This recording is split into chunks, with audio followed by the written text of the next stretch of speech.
afternoon, good morning, good evening, wherever you might be. My name is Marva B, and this is the Black Link Experience. I am the CEO and founder of Black Link Magazine, and I'm so excited to have Javon with us today to hear what he has to say. Javon, welcome. Well, thank you for having me on the show. It is my pleasure. I'm glad to be on this, and I can't wait. I'm excited as well, so thanks for your time. Go ahead and tell the world who you are and what you do. So my name is Javon Anderson. I'm an actor. I'm here from Detroit, Michigan. I've been acting for a few years now, and my latest project that has been released is No Sudden Move. It's out on HBO Max, directed by Steven Soderbergh, filled with a fantastic crew. It's a great film about my home city, so I encourage you guys to check it out if you have a chance. Yeah, you guys, and what's so amazing is that we got to speak with the Mr. Bill Duke on last Yes. night, who was here, who is amazing.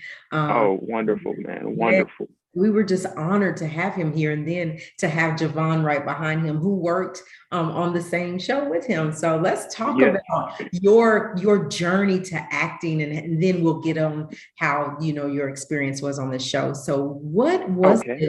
it, growing up that you knew that you were going to be acting? Like, did you have a clue at that time, or tell us So about that? no, nope. And in all honesty, growing up, I kind of had a more of a football background. I was a larger stature gentleman at a younger age. So growing up, honestly, all the way up until a point in college, I was really kind of focused on football.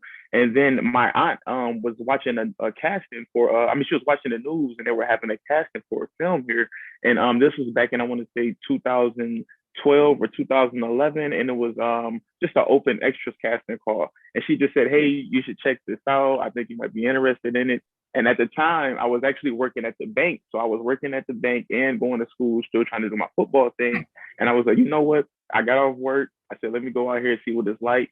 I actually stood in line for like 8 hours in the snow. I'm in Michigan, so our weather here is crazy. So Yes. yeah, I was working at the bank, so I'm in line, in my suit and tie, and in my bank clothing because this was the exact day for the casting, and Yes. I actually got picked to be an extra in it. So from there, from being an extra, it was like an eye-opening experience to a different world, and I was like super intrigued. And I wanted to sign up for the next extra gig and the next extra gig, and I just kind of had a snowball effect from there, and that really led me right to my acting path.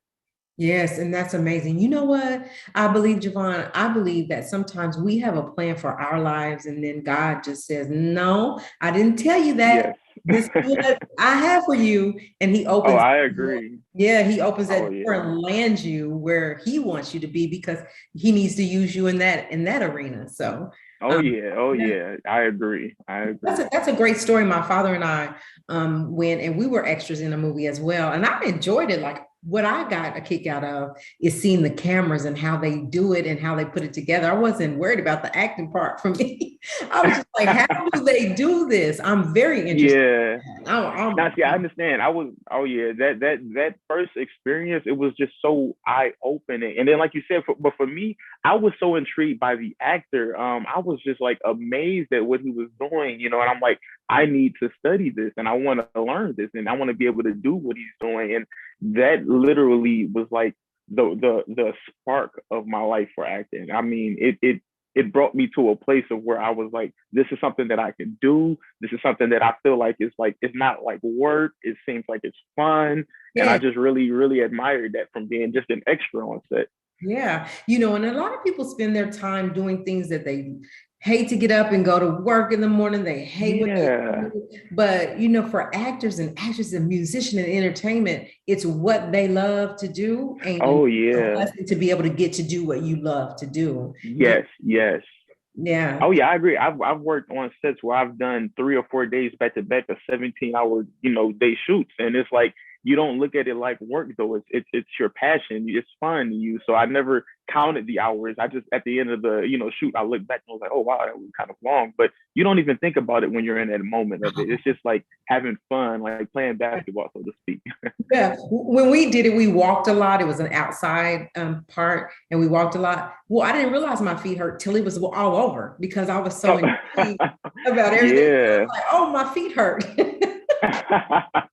Oh, I know what you mean. I know what you Yeah. mean. So anyway, let's continue. So you went and you did the extra job, and so did you just keep getting extras? You just went for the Yep, extra? yep.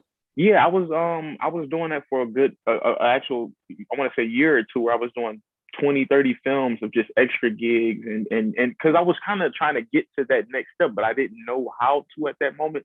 So that was just my first intro, was doing the extra work. Then I started to kind of do my homework as I was on sets more. So by the time I started doing my 20, 30th film as an extra, I said, okay, now I want to take this to the next level. And I want to study this craft so I can audition and maybe get some speaking parts, start doing some short films, student films, things like that, to get my feet wet in the industry. So the extra thing I definitely did do so I can gain the knowledge of what it was like being on set, know that I was meant to be doing this, like you said, the long, rigorous hours and time. And then once I made that mental decision, I said, now let me take it to the next step and move from an extra to try to get some couple lines, or just like I said, theater projects, anything at that time. Yeah. So I talk to a lot of actors, actresses, entertainers. And then there are the ones that I talk to that want to get into the business. And they, all we see on this side is the fun and of it, the end of it, the glitz, the glamour, the red carpet stuff, getting to promote it, never seeing the hard work that you have to put behind it. An actress said to me one time, she said, I would take the extra jobs, going and being an extra, just to do exactly what you were saying, Javon, to learn, take that opportunity to Yeah. learn. And now she's this huge actress now, right? So what do you say in addition to that to someone that is trying to break into the business? I would say that you have to definitely know that you're willing to dedicate time and hours to this. It's not an instant gratification. If you're looking for something like that, that's one thing I would say it's not, and that's the mindset that I had when I went into this.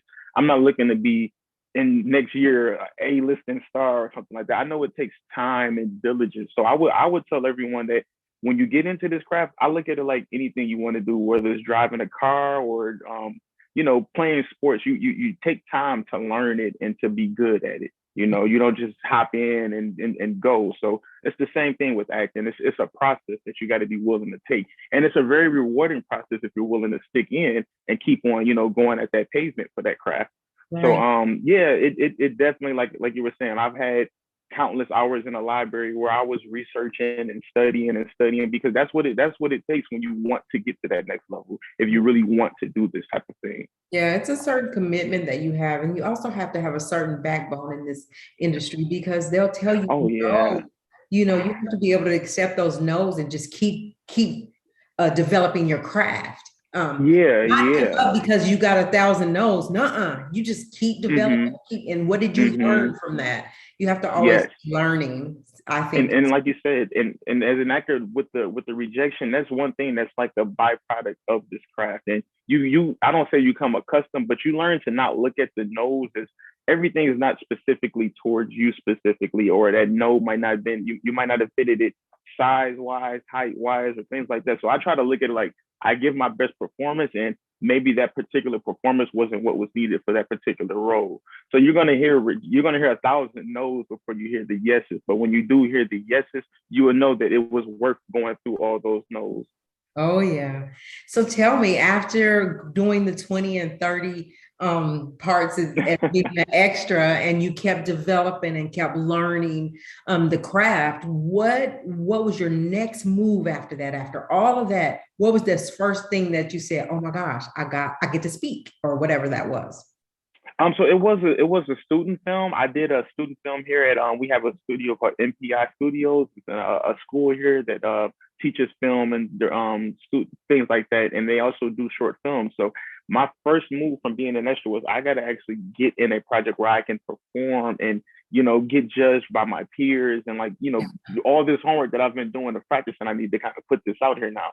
So I was doing student films with MPI. I did a theater play with Arthur Cartwright called Under the Influence. I ran with them for about a good year and a half, 2 years, and he's actually still doing the play to this day. But those were things that I jumped into immediately because I wanted to immerse myself deeper into the craft. And I said, it's not about having a line on a TV show or a movie. Just having a line in a project and being able to put on your best performance is what it's all about. So I did that, and I searched for anything that I can get a couple lines in, whether, like I said, it was a student film, a short film, a project between me and my friends. I wanted to give my all in performances so that I can grow as an actor, so to speak.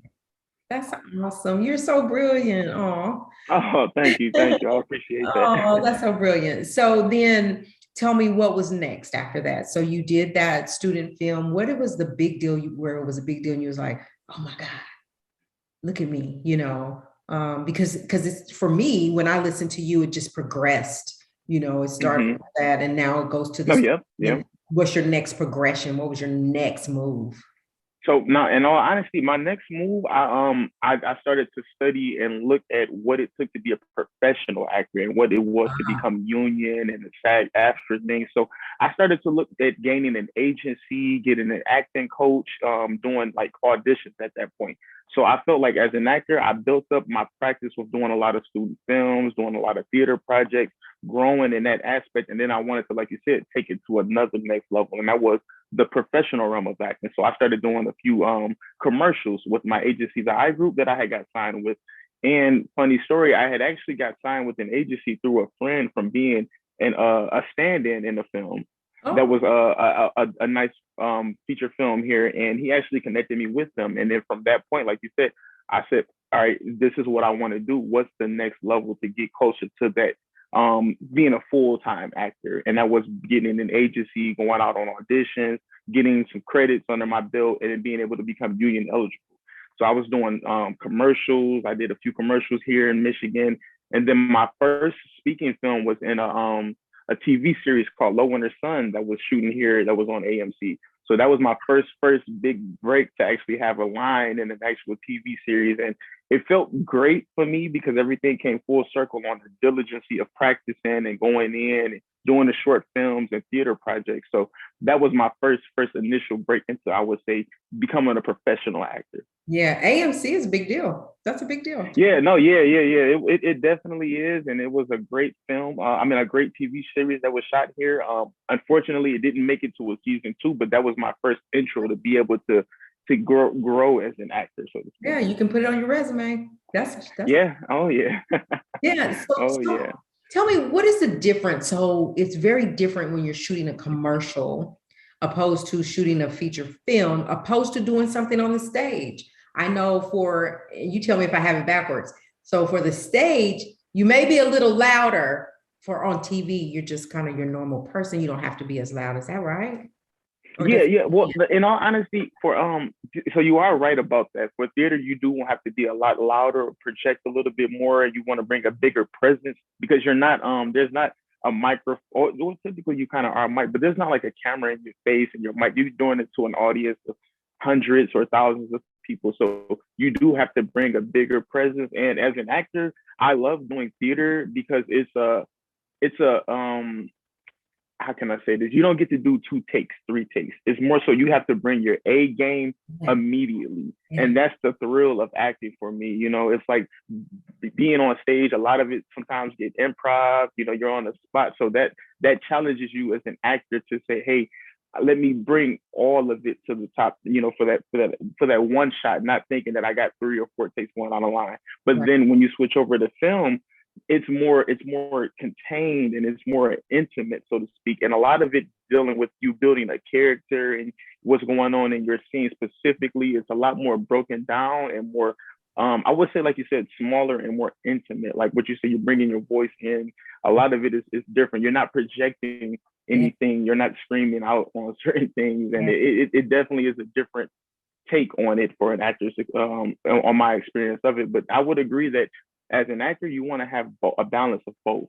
because you're going to use a lot of that theater in acting, or a lot of that TV and film acting in theater, depending on scenes or what's going on. Yeah. So commercials, I mean, is it pretty much like you shoot the same, or is it just is it a smaller environment? How does that Now, work? for me, to be honest with you, commercials come more natural. They're more of a, you're not really acting ever, typically in commercials. It's always a natural feel of what's going on. So it doesn't come off as film or theater feel. So those are a lot easier for me as an actor to do, as far as like audition wise and things like that. But they are just the same as far as how I take them as intensity wise, because it takes a challenge to be natural in a certain setting for whatever the commercial may call for. And everyone is not doesn't understand it. Just because you're normally a natural in a certain situation doesn't mean that'll apply into this commercial specifically. So it does take a different type of talent when you're doing commercial versus theater versus film acting. Those are completely different worlds to me of acting when Wow. you break them down. So interesting to me. I could talk to you. I love it. Oh no, I love it. I love it as well. I can talk Yeah. all day with you too. Yeah. So let me ask you this. What do you think, or how does it affect you? So you're preparing for a movie or whatever on your next thing. You have your Mhm. scripts, and you know that a lot of times you have to get into that character. You have to be that character, make that character come alive.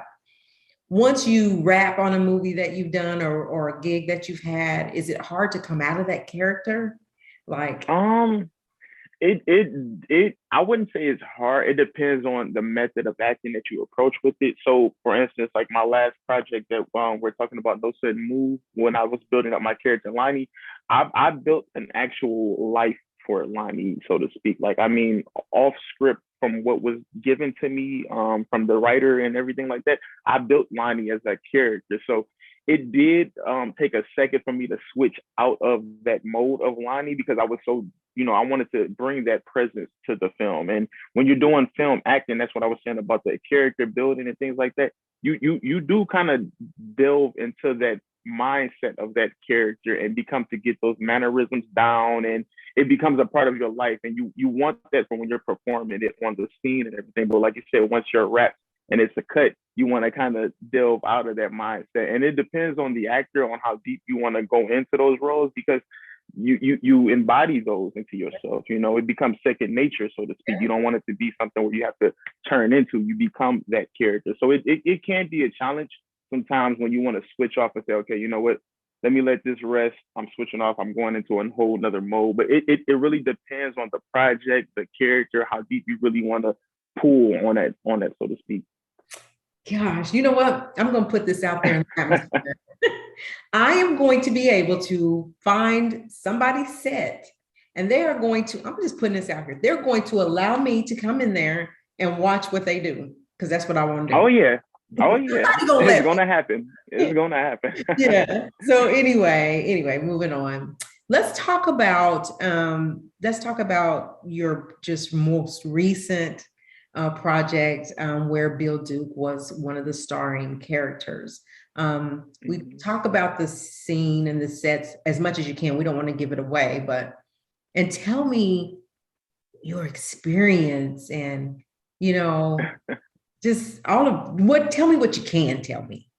Well, no, in all honesty, it was my one of my best experiences as an actor, being around such a star-studded cast. And for me, it was like a master class session, so to speak. I mean, every day on set, from being around Mr. Duke to Don Cheadle or Benicio del Toro, those guys are all at the top of their game. Yes. And as an actor, you can do nothing but soak up knowledge when you're around those people. So it was like, I wish I could have had a mini recorder around just to soak up all the conversations. But I memorized and took the important keynotes that I had to take from them. But it was one of the best experiences to be able to grow and learn under so many people. Like I said, Mr. Duke was so professional and intuitive, and giving advice on character building and talking about, just the scenes and breaking down things. It literally was a master class. It was like going to the NBA finals for an actor. That's amazing. And how many hours a day was this a long, were these long days to shoot? So, in all honesty, this was my first project where I worked with a director who was so diligently and on top of their shoots and fast. I mean, Steven Soderbergh was not wasting any time. I would get on set at like 11, 12 o'clock and be wrapped by 3. And that typically, yeah, that was amazing. And I was like, it took me a second to get used to it because I was like, oh, we're done and everything's good. But when you work at a professional level as high as they work, there's no need to do 50 retakes, or there's no, like, when he knows what shot he wants, he's going in and he's shooting it. And that's one thing I did learn from him. He doesn't do a lot of rehearsals, a lot of staging and things like that. You bring your A game to the set. You know, Yeah, you don't come to the set to get prepared. You bring everything ready as if you're going for a right. game. So our first take or our first shot might be his final shot. He might say, "That's it, we're moving on." And like he got what he needed out of it. And like it at Wow. first it took me for a shock. I was like, well, we don't need to do another take. And he's like, no, I got what I needed. We're moving on. And I'm like, okay, that's professionalism. That's Yeah. that level of A-listing directors. Yeah. You know, Steve Soderbergh, he's a big deal. That's a big Oh deal. yeah. They Oh are all a yeah. big deal. So Yeah, yeah. congratulations on that. So there's in different arenas, there's B-listers, A-listers. You may have one line and that's it. You may be over there pretending like, to talk to somebody and just say one line, look one way. What particular part, and I know it's all called something, right? Or are you just like a leading role Yeah, or you're supporting or yes. yep, What's the difference extra in that? featured. So yeah, there is a huge difference in there. So the extras, every position plays a huge part to the project, and that's one thing that I did see from Steven Soderbergh. He treated everyone on set with the same level of professionalism. No matter if you were an extra, no matter if you were part of the crew, no matter if you were the A-list actor on set, he treated everyone with the same type of tentative attention. And it all plays out to be a huge thing. Now, typically, if you're an extra, you do be on set a little bit longer because you have to be there for setting up the background and getting things set up with the staging. But the way Steven shot everything, there was not a lot of waiting around or not a lot of staging. So even as an extra, it was one of the fastest sets that I would say people were working on because of the way he was able to get in. And he shot a lot of this directly himself. You don't typically see a lot of directors doing the shooting as well. Usually they're kind of calling out the shots they want. So he was actually getting on camera and getting the shot that he wanted, which made everyone a lot more comfortable, made the set move a lot faster, made things more easier for everyone. So it definitely, like you said, there's different levels to it. When you have like a one liner in a project, you don't typically do a lot of waiting around. Typically, it's, you get to set, they already kind of have everything going on with the background and staging going on. But with the way Steven shot, no one was typically waiting around for an extended period of time. Wow, that's amazing. That is amazing. So tell me, how did you get connected with this particular movie? So I had auditioned through my agency, the I Group, and I actually got a director's booking. You typically don't really hear, yeah, yeah. I was, yeah, the look on your face was the look that I had when I read that email because I've been in positions where I've auditioned for a film 6 times after callbacks, or chemistry reads and things like that. And for this specific project, I got a director's booking, meaning that he felt that I was, he was very confident in picking me to play that role. So that was my first time actually going through that experience. Which means, Javon, you got it going on. You got it. Yeah. Thank you. I appreciate that, and I hope so because, like Yeah, you said, he for him to be able to bank on me like that is a right. huge thing. And as an actor, that just boosted my confidence level to say Yeah. I can perform with these actors, and I can go to this next level and do what I need to do as my job.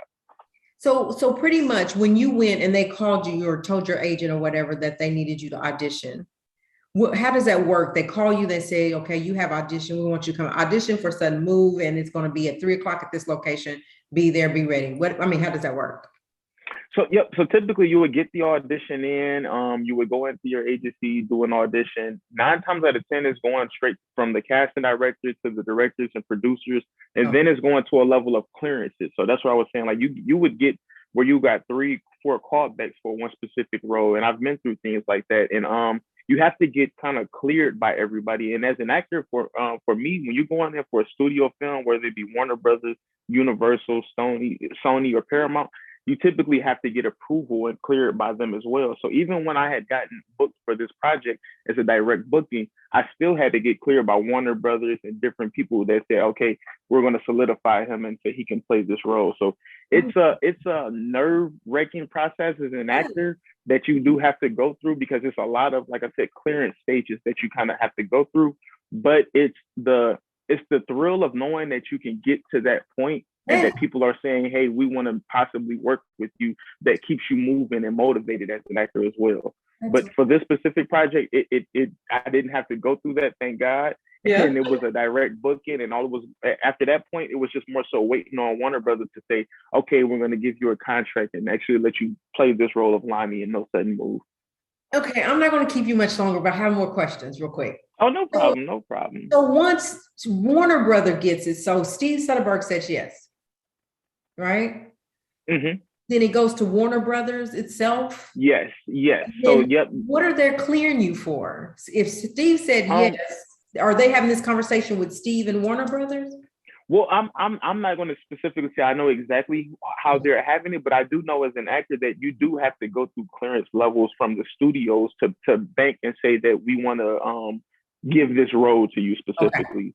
So, and the reason I kind of say that goes is when I went through projects, I've auditioned for different studios where I've had to go through all the directors, producers, and then the last level would be the exec signing off and saying, okay, he gets a contract for this project. Now, as far as for what they're looking at, I don't specifically know at that point, because it's past the talent level, because you've already auditioned and shown what you can give for that role. Okay. I think it more so goes into just a factor of, maybe look, appearance, what they want out of that specific role. And that's why I said, as an actor, you start to not look at the no's as if they're personal. They're not personally a no. It might be that, hey, we want to go with this certain look for this character, or we want to go with this, maybe height wise, or maybe, anything, eye tone, colors. So those type of things is where I feel like it goes to the last person to check off on you and say, okay, we're good with him taking this role. Okay. All right. Oh, wow. Yeah, it is a rigorous process for an actor. And like I said, it's something that you get used to during the process, and don't take personal. You just look at it like, I go in and give my best performance, and anything that happens after that becomes out of your control. Yeah. So while you're doing that and you're waiting for all the clearances, are you still is there a steady process of you looking for gigs? Your next yes. Next opportunity. Oh, yes. It's nonstop. You continue to look for opportunities. Okay. Yep. Yeah, yes. And that's one thing that as an actor, you're always constantly doing, regardless of if you're booked or on hold. You still want to find your next project, because you're not at the point where you're getting offers or given roles either. So you're still hitting the pavement running and trying to build those next projects up that are going to be lined up right either after or even before that project. Yeah, because I was going to ask you, have you ever had the opportunity where they just called and they said, Javon, Mr. Anderson, we just want you. We know we want you. So we want you to show up. We want to talk about what's going on, how it's going to be, but you're part of the cast.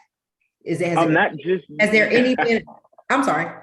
No, go ahead. Has there ever been a time where you didn't have to audition, they wanted you? Now, there has been a time where I've had a direct booking where someone has seen me, or even from this project, I've gotten a few projects that I'm going to be working with in the future that have been just a straight director saying, hey, I've seen your work, I like what you're doing, let's get something going on. So there has been opportunities like that I've been presented with, and that again is another amazing feeling to see that people are paying attention to your work and actually receiving what you're trying to give out. Oh, I'm happy for you. I'm so thank you. So many times we hear, and it's sad, about the color of our skin, that it's a little bit tougher for us, or, but at a point you have to say, okay, this is who I am, and I'm going to go for it. And if they want me, they do. If they don't, I'll keep pushing, because something happen, So kudos to you for that. Have you experienced anything like that? I haven't specifically experienced anything. Well, I have experienced no's due to weight or the things that are in my control. So an example would be, I've had an experience where I was up for a final casting where I had to do a chemistry read with an A-list actor. And I didn't book that role specifically because of weight. At the time, I was 330 30 pounds. I was fresh out of college. I was playing a nose tackle. And when I hear a no for something that's in my control, like weight or something like that, that's when I grab it by the horns and I say, I can take care of this. So I actually went and motivated myself to lose 135 pounds in 7 months because I said, anything that I get told no for that's in my control, I'll fix and do, and do my due diligence on. But when it comes to, like you said, anything that is out of my control, I just try not to take personal, and I look at it like, hey, that's just the way the cookie crumbles, so to speak. Yeah. Well, I need to lose 100 pounds in 7 months. What can you help me with? I need some help. you don't. But no, what I did was I did a detox. At the time I was at this plant called Magnus Heating, and we had a weight loss challenge. And I had a buddy named Delon who was doing a fitness program. And he kind of approached me with it and was like, hey, I see that you're trying to lose weight. And at the time, I really wasn't losing much. Like I was maybe losing 2 or 3 pounds in a month or 2-3 weeks type of thing. But when I did a detox and I switched my entire diet over from cutting out carbs and sugars, I was losing like 20 to 30 pounds a month. And at that point, yeah, that really drove me to really knock that down. And I went from 330 to 185 in 7 months. Oh my gosh. Oh yeah, I was super motivated. Cut out the carbs. I know this is way off and I can edit it out. You cut out the carbs and the sugars and then just started changing your diet and you walked or worked or whatever. Yep. So and actually the thing about working out, like you don't have to necessarily be in a gym to lose weight. It's more so about the lifestyle that you're living. Okay. And when you're eating healthy and you're feeding your body right, you will maintain and lose weight how you need to be. So in the beginning phase of me losing weight, I actually didn't get into a gym until maybe 3 or 4 months in. Oh. And that was to start building muscle because I was losing the weight that I needed to lose just by doing at-home workouts, Pilates, resistant band workouts. But the main thing was just being active and eating right. And then when I wanted to kind of put a little muscle on and build, that's when I transitioned into the gym. So the gym is very beneficial and it does help. But the main thing that I want to stress is it's all the diet that you have. Well, it doesn't even look, I mean, you look good. Like I could have never known that you weigh 300 some pounds. Oh yeah, thank you. I appreciate that. If you have the chance, you can actually Google me. I'm Javon Anderson weight loss. You'll see that I did an interview with Good Morning America for losing 135 pounds. Okay, I'll do that.